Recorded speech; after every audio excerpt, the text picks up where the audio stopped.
Hi, we're here today with Deputy Commissioner of the FDA, Dr. Sharfstein, to talk about the FDA's Transparency Initiative, which is part of President Obama's open government policy.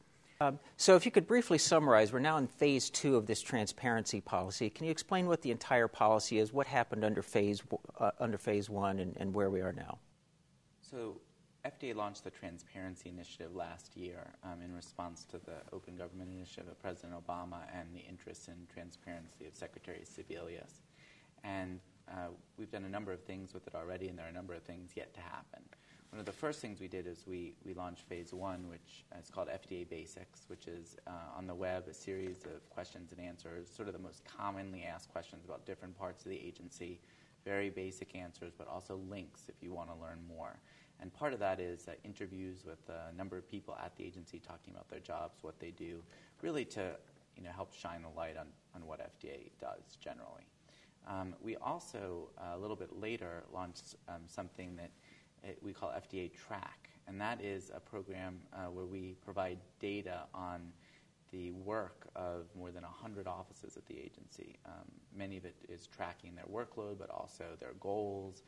You can see special projects that we're working on. It really, for the first time, opens up the whole breadth of all the different things that FDA does, or at least many of them, that previously people may not have realized, and it's up on the web under FDA Track.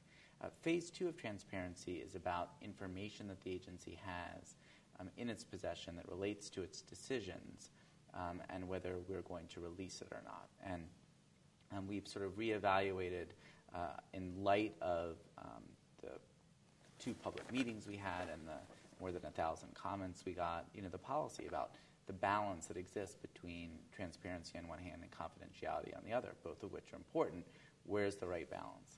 And so what we recently did was we posted a set of proposals for public comment on a wide range of topics, including things like FDA disclosing the reasons why a drug might get rejected, for example, for approval, or posting the results of inspections more quickly. Other whole set of other topics were covered. So we're now getting public comment on that, and we're going to decide which of those policies we would try to move forward on and what it would take to move those forward. The third phase of transparency is about transparency to regulated industry.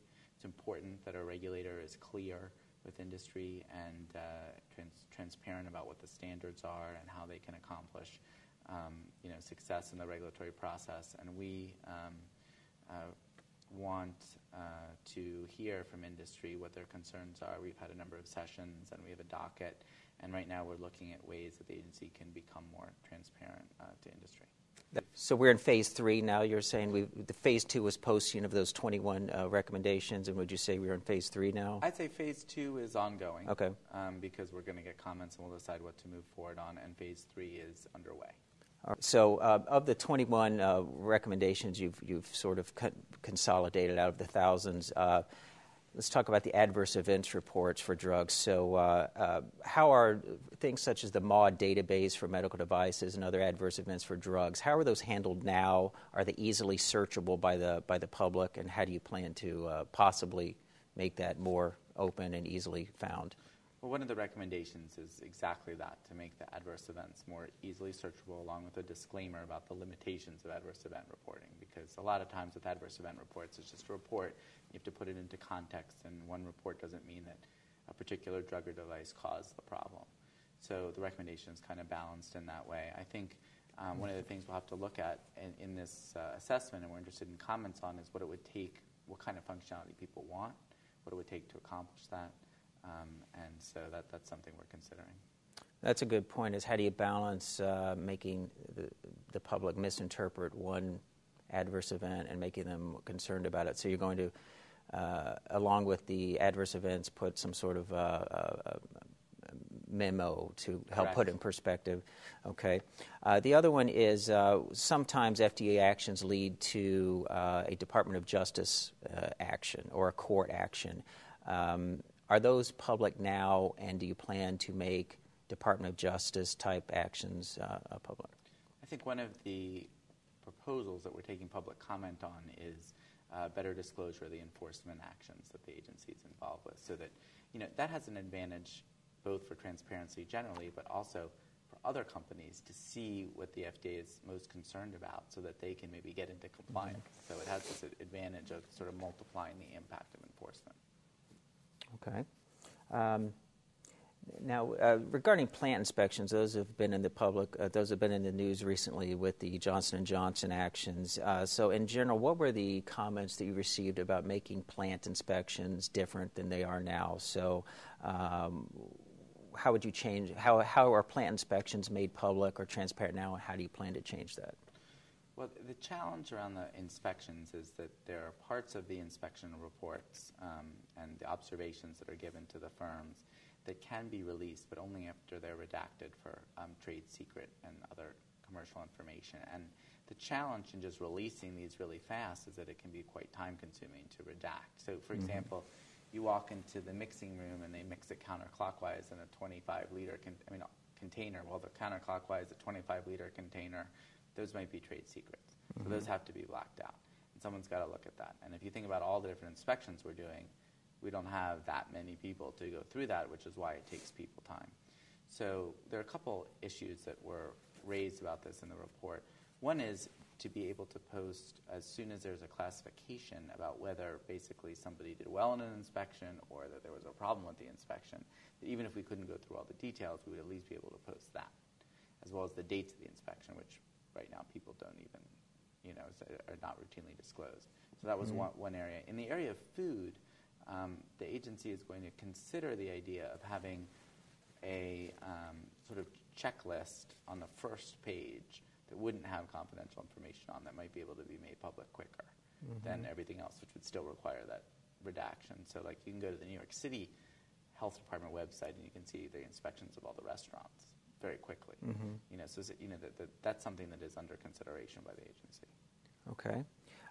And more on that, as I mentioned before, there was something unusual earlier this year, how you handled the Puerto Rico plant inspection of Johnson & Johnson, and a 483 inspection was followed by a warning letter very fast. Was this, and a lot of it was put into the press, was this part of, have you initiated some of this transparency already? I don't believe that 483 letters and so forth were made public previously. Was this one of your first steps?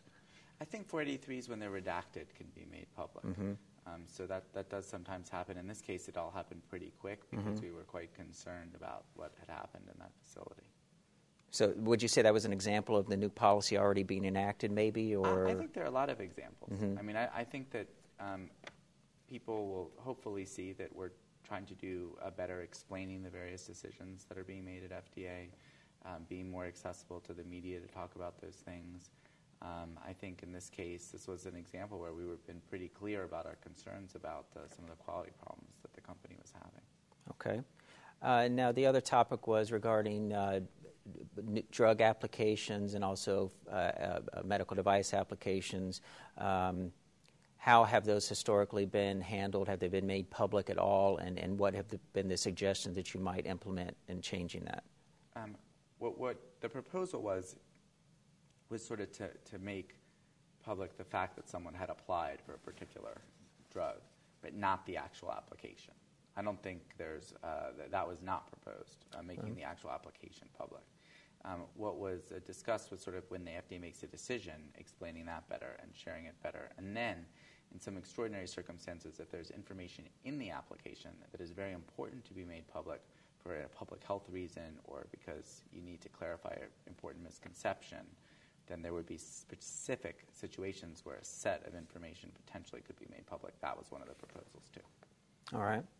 And lastly, with these 21 proposed changes was complete response letters, approvable letters, when a drug is rejected or approved. In the past, those have been very much desired to see what was in those letters, and they weren't available. What comes to mind was back in 2002 when Erbitux was rejected by M-Clone, and that was a controversial letter that leaked out. But how might you change those? Will these complete response letters be, or rejection letters or approvable letters be made public? So that is, in fact, one of the proposals, that those types of documents would be made public with the appropriate redactions for trade secrets. So that's something that we're actively considering. Okay. One of the interesting, I think, proposals in there has to do with if a company is testing a medication and it looks promising, but for some other reason they pull support for the drug, that we're proposing that FDA could come out and say, that drug looked promising, so that patients would know, other companies would know that FDA felt that way, about it. We couldn't promise that the drug would get approved, but that might help people raise money and bring an important drug to market. Right now, a company could decide, we don't want to go into this particular disease area, pull support for the drug, and nobody would know the fact that it was promising. So I think that's one that we heard a lot about that issue from patients, particularly patients with rare disorders.